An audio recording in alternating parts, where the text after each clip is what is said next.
மொந்த வாழைக்காய் தான் பொரியல் செய்ய சிறந்தது. இதைதான் பஜ்ஜி போடவும் பயன்படுத்துவார்கள். இதை தோல் உரித்து சிறு சிறு சதுர துண்டுகளாய் நறுக்கிக் கொள்ள வேண்டும். நாங்கள் இங்கே 2 வாழைக்காய்களை எடுத்துள்ளோம். ஒரு வாழைக்காய்க்கு ஒரு குவளை விகிதம் தண்ணீர் தோராயமாக சேர்த்துக் கொள்ள வேண்டும். 10 நிமிடம் வேக வைத்தால் போதுமானது.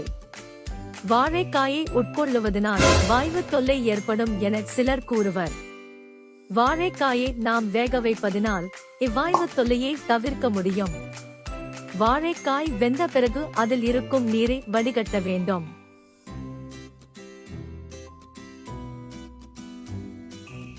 தாளிக்க ஒரு வாணலியில் கடலை எண்ணெய்,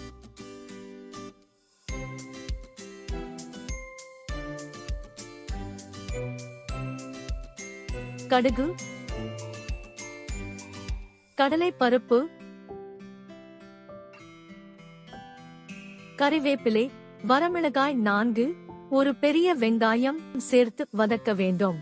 நம் உடல் ஆரோக்கியத்தை மேம்படுத்தவும் மற்றும் சில தொற்றா நோய்கள் அதாவது நான் கம்யூனிகேபிள் டிசீஸ்களின் அபாயத்தை குறைக்கவும் ஒரு நாளைக்கு 400 கிராமுக்கு மேல் பழங்கள் மற்றும் காய்கறிகளை உட்கொள்வதை உலக சுகாதார அமைப்பு அதாவது தி வேர்ல்ட் ஹெல்த் ஆர்கனைசேஷன் பரிந்துரைக்கிறது.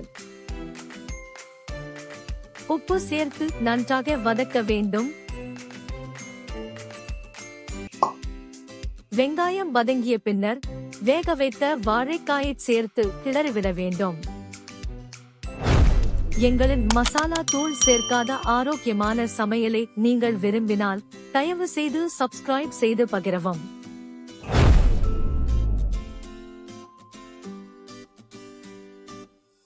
அரை மூடி தேங்காய் துருவல்,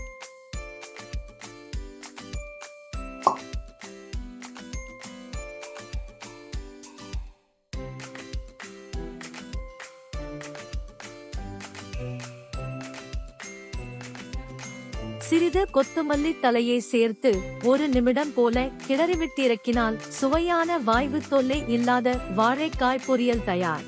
ஆரோக்கியமான வாழ்வுதான் அடுத்த தலைமுறையின் எதிர்காலம் என கூறி சப்ஸ்கிரைப் செய்தமைக்கு நன்றி கூறி விடைபெறுகிறோம்.